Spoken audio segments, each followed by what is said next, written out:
So, Shabbat Shalom, everyone. I'll share a little story. When I first moved to the city, I had no idea how lucky I was. I had just finished law school, and I had a 12-minute walk to work through Brooklyn Heights to the federal courthouse in Cadman Plaza. It was truly glorious. I walked in my little pantsuit and I had my headphones on, Indigo Girls blasting. And if I had known then that the next 8 years would include so many Long Island Railroad commutes, and then that there would be months of no commuting at all, I know that I would have appreciated those 12-minute walks even more. We begin the second of our two parshiot this morning, Bechukotai, with imagery of walking. God says, Im bechukotai telechu. If you walk or go according to my laws, ve'im b'mitzvotai tishmeru ve'asitem otam, and observe my commandments, I will grant you many blessings, rains in their season, the earth will yield its produce, the trees will have fruit, and what follows is a series of blessings and then a series of really painful curses. If you do the good thing, the good result will occur, and the other way around. This is classic biblical theology. But this message would have been communicated clearly enough without those first 3 words. God could have said, as God so often does in the Torah, observe my commandments, do what I say. Why begin with this framing of im bechukotai telechu, if you walk or go according to my laws? This imagery of walking with the laws of the Torah is remarkable and quite beautiful. There is motion in walking. Going with a law versus following a commandment, it feels different. And so I ask myself and I ask us, why are we told to do both?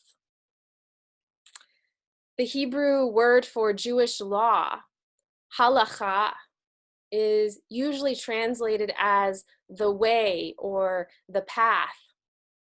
And it comes from the same Hebrew word as to walk, lalechet. And halacha is just one letter, one little vowel short of the modern Hebrew word halicha, which means walking. As I have lived my life in relationship with halakha, Jewish law, I have found much comfort in this imagery of walking on a path of Torah.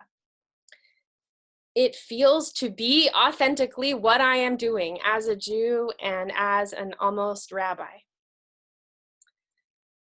My dean at JTS, the Jewish Theological Seminary, Rabbi Danny Nevins, wrote a really beautiful short essay called Walking the Walk, that when I read it as a first-year rabbinical student, really changed my life and my relationship with Jewish law.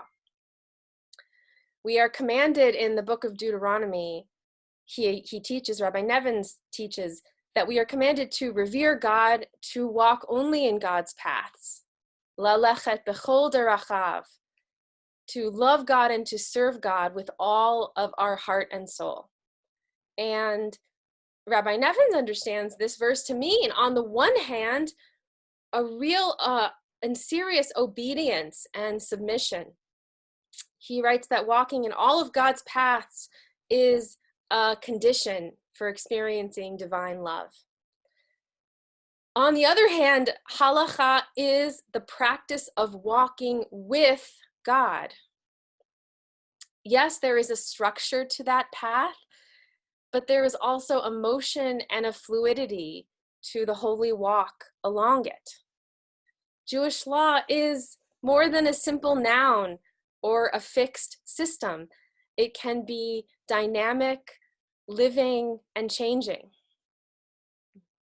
Granted, this ancient walk, which he acknowledges, this ancient walk has done immeasurable harm to so many people throughout history, including many of us, to non-Jews, to women, to LGBTQ people, to disabled people, and really to all of us in different ways.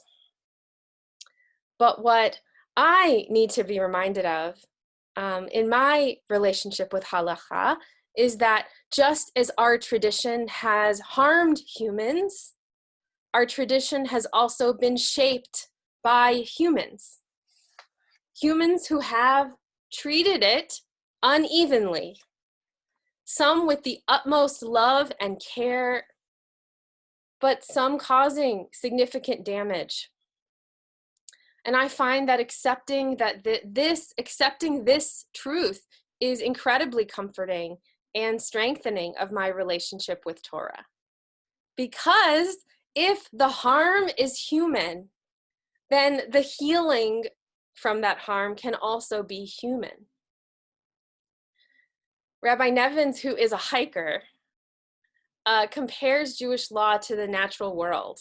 And he imagines a moment which I think probably really happened to him on a hike once. When a lover of nature, as he is, saw a crushed soda can on the side of the trail. And imagine that feeling of real disappointment and anger. How could somebody have just thrown this piece of litter? How could they just have in this majestic beauty? How could they have just thrown a piece of trash on the ground? And if I don't pick it up, what if nobody else does? And he writes in this just really gorgeous passage, which I'll read because it's so beautiful. He writes, like a crushed soda can left beside a pristine mountain trail, hateful traditions embedded in halachic literature can repulse the most devoted practitioner. Yet just as trash found in the wilderness invites a conscientious hiker to pick it up and pack it out, so too do hateful aspects of our ancient tradition require attention and active response from contemporary practitioners. Indeed, it is the imperfection of all formulations of Judaism, past, present, and future, and the mechanisms for adjustment that keep the halachic system, our halachic system, vibrant and allow it to reflect the transcendent nature of God. Wow. So in these words, I have found both a satisfying explanation, excuse, some kind of peace with the past, and a way forward into the future. It will be neither simple nor easy, but somehow we have to pick it up and pack it out carefully, respectfully, and perhaps slowly. But we can be conscientious hikers too. Indeed, with enough learning and work and community, we can be radically conscientious hikers. When the practice of walking with God has been most challenging for me, I call to mind that crushed soda can. And I remember that walking with our tradition leaves space for so much generative growth.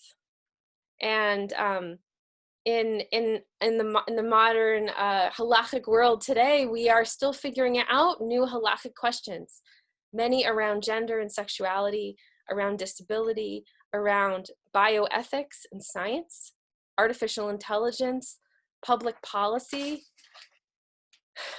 Who would have imagined that I, as a conservative rabbinical student, would have to figure out how to even be here with you today on Zoom on Shabbat? It was not a simple matter.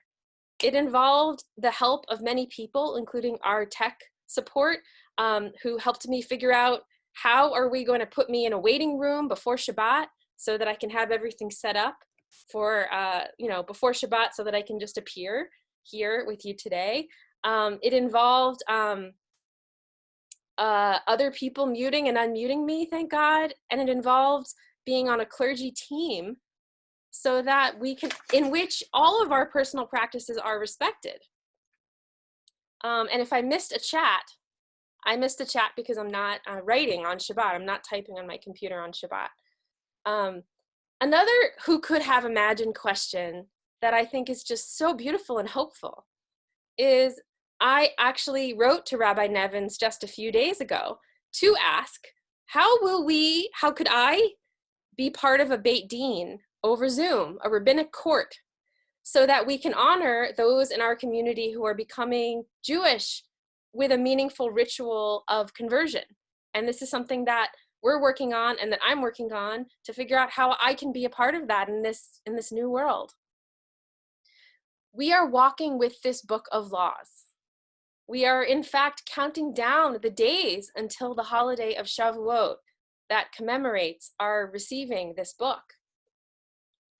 As we celebrate the Torah in the coming weeks, let us also celebrate feeling empowered to pick up the crushed soda cans that some of our human ancestors left behind.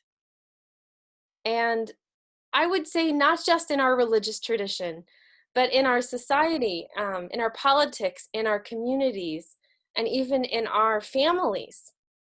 Where we can ask, where are the crushed soda cans that need to be picked up and packed out? As we have been forced to pause and rethink so many pieces of our lives, we who are cherishing walking like perhaps we never have before, let us harness the creative energy and surprising space in the movement of walking. Shabbat Shalom. Shabbat Shalom.